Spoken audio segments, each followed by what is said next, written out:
Hermanos, buenos días. Nuevamente los saludo desde casa. Ahora estoy en este espacio que es un pequeño jardín que tengo aquí en casa y les comparto un poquito de él.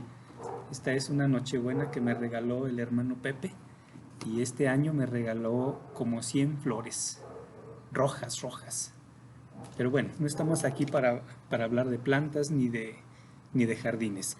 Vamos a compartir la escuela dominical y para ello quiero invitarlos a orar y pedir la dirección de Dios. Señor, en esta mañana te damos gracias por tu palabra, que es bendita, que es sabia, que es para nuestro bien, y rogamos que en esta mañana tu iglesia sea fortalecida en el nombre de Jesús. Amén. Amén. Hermanos, estamos viendo nuestra clase de la generación que olvidó a Dios. ¿Recuerdan? Esa generación que fue después de Josué. Esta generación había venido después de la muerte de Josué y fue una generación que se había olvidado por completo de Dios, ¿sí? Entonces estamos analizando esa parte de la historia donde se deja una generación que adoraba y servía al Dios verdadero, y ahora estamos viendo otra generación que se había olvidado por completo de Dios y de sus mandamientos. Para ello quiero que tengamos una lectura en Deuteronomio capítulo 7. Deuteronomio 7 del 1 al 5. Se los voy a leer y ustedes me siguen con su vista. Dice: cuando Jehová tu Dios te haya introducido en la tierra en la cual estarás para tomarla, y la hayas echado de delante de ti a muchas naciones, al Eteo, al Gergeseo, al Amorreo, al Cananeo, al Fereceo, al Heveo, al Jebuseo, 7 naciones mayores y más poderosas que tú, y Jehová tu Dios las haya entregado de delante de ti y las hayas derrotado, las destruirás del todo. No harás con ellas alianza, ni tendrás de ellas misericordia, y no emparentarás con ellas. No darás tu hija a su hijo, no tomarás a su hija para tu hijo, porque desviará a tu hijo de en pos de mí, y servirán a dioses ajenos, y el furor de Jehová se encenderá sobre vosotros, y te destruirán pronto. Mas así habéis de hacer con ellos: sus altares destruiréis, y quebraréis sus estatuas, y destruiréis sus imágenes de acera, y quemaréis sus esculturas en el fuego. Era una indicación precisa que Dios le estaba dando al pueblo. El pueblo estaba por poseer la tierra prometida, pero la tierra prometida estaba invadida por pueblos que no adoraban al Dios verdadero, pueblos que eran paganos, idólatras, y tenían sus prácticas que Dios aborrece, que Dios no aprueba, y que no le agradan. Entonces, hermanos, no ocurrió así como acabamos de leer. Dios les había dado la instrucción de terminar por completo con toda esta gente, pero los israelitas fueron muy condescendientes, fueron muy suavecitos, fueron muy, ¿qué otra palabra podemos decir? Muy tolerantes quizá con la gente, y perdonaron la vida de estos pueblos, ¿sí?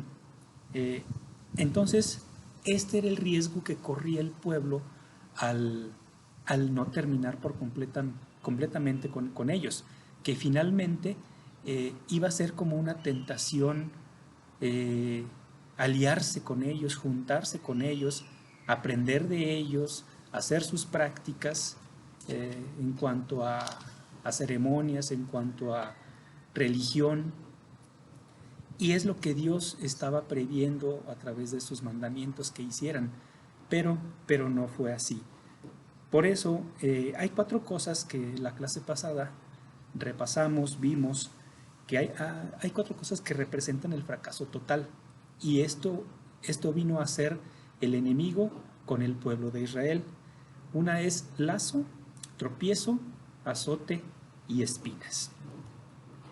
El lazo dijimos que era cuando estás atrapado, cuando estás sin esa libertad. El tropiezo es una caída, los azotes son golpes, son dolores, y las espinas pues es una ceguera total, porque habla de las espinas en los ojos.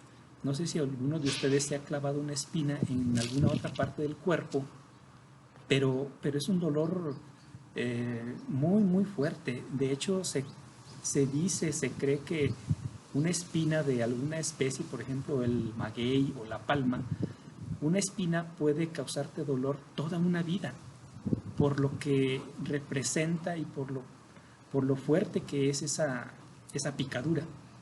Entonces, así eran los enemigos, así representaban los enemigos para el pueblo de Israel.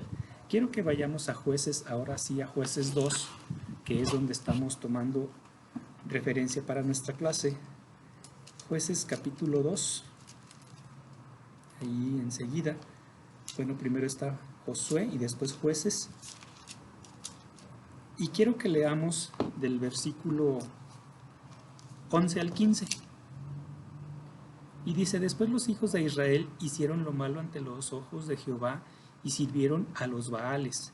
Dejaron a Jehová, el Dios de sus padres, que los había sacado de la tierra de Egipto, y se fueron tras otros dioses, los dioses de los pueblos que estaban en los alrededores, a los cuales adoraron y provocaron a ira a Jehová, y dejaron a Jehová y adoraron a Baal y a Astarot. Y se encendió contra Israel el furor de Jehová, el cual los entregó en manos de robadores de los que los despojaron, y los vendió en manos de sus enemigos de alrededor, y no pudieron ya hacer frente a sus enemigos. Por donde quiera que salían, la mano de Jehová estaba contra ellos, para mal, como Jehová había dicho, y como Jehová se lo había jurado, y tuvieron gran aflicción. Qué triste, hermanos, cuando Dios nos da una indicación y no la llevamos tal cual. La instrucción era que terminaran con los pueblos, con la gente, porque iba a ser una tentación y un riesgo para que el pueblo cayera en esa tentación de adorar, de aprender de ellos y adorar a esos dioses paganos y dioses falsos. El versículo 13 menciona a dos de los dioses que el pueblo estuvo sirviendo, estuvo adorando, y se trata de Baal y Astarot. ¿Quiénes eran estos dos dioses? Primero Baal era el dios de los cananeos y representaba la fertilidad, y también lo representaban a este dios como un joven guerrero, pero también como un becerro, ¿sí? Y fíjense que en esta región de Canaán, las lluvias empezaban en el mes de octubre y terminaban como por marzo y abril. Entonces, a este dios también se le conocía como el dios de la lluvia y la prosperidad. Y entonces, cuando empezaba a llover en estos meses, se creía, o los cananeos creían, que Baal despertaba a la vida, y entonces era un gozo para ellos, un gusto que mandara la lluvia, que empezaran las cosechas, que empezara la fertilidad, y por lo tanto hacían prácticas paganas para adorarle, para estimular que actuara en favor de ellos, haciendo pues cosas muy, muy terribles, como actos sexuales que Dios no aprueba, sacrificios humanos o incluso la mutilación. Entonces los cananeos, ¿quién eran los cananeos? Era un pueblo muy antiguo, era un pueblo que se menciona incluso desde el libro de Génesis. ¿Recuerdan esa parte donde Abraham se separa de Lot por cuestiones también de conflictos entre los pastores y los pastos y toda esta parte, toda esta cuestión? Y dice que en esos momentos ya habitaba el cananeo en la tierra. Entonces los cananeos eran pueblos muy antiguos, y desde entonces han sido pueblos que servían a Baal. Astarot era otra diosa cananea, y se cree o por referencias que hay, se cree que Astarot era la esposa de Baal, porque también se relaciona con la fertilidad. Incluso Astarot también el diccionario bíblico lo menciona, que significa vientre. Y de hecho se les ve juntos en otras partes de la Biblia, como en 1 Samuel 7:4. Ahí vemos otra vez juntos a estos dos dioses, Baal y Astarot. Entonces, hermanos,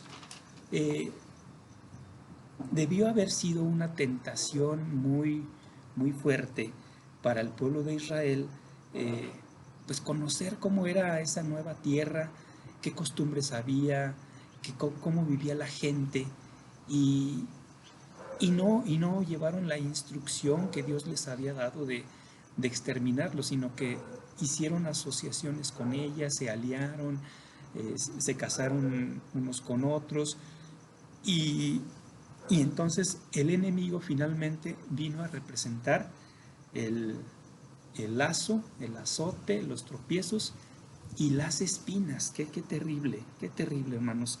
Era una tentación, pero quizá la tentación también hoy la tenemos en nuestro alrededor. Hay muchas tentaciones y hay muchas cosas que el mundo está ofreciendo, como las perforaciones, como los tatuajes.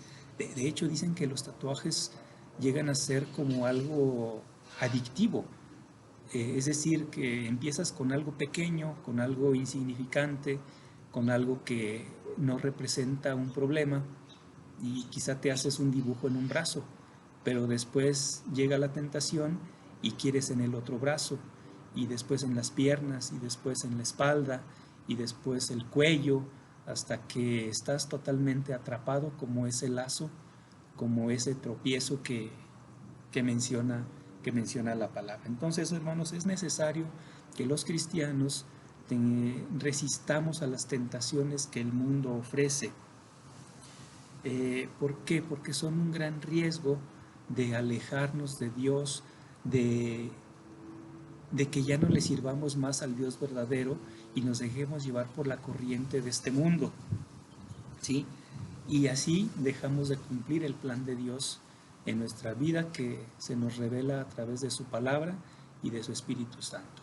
Por eso, hermanos, tenemos la responsabilidad de hacer todo lo posible, todo cuanto esté a nuestro alcance, para enseñar a las nuevas generaciones, a las generaciones que van detrás de nosotros, a que conozcan el plan de Dios y cumplan su voluntad y le sirvan.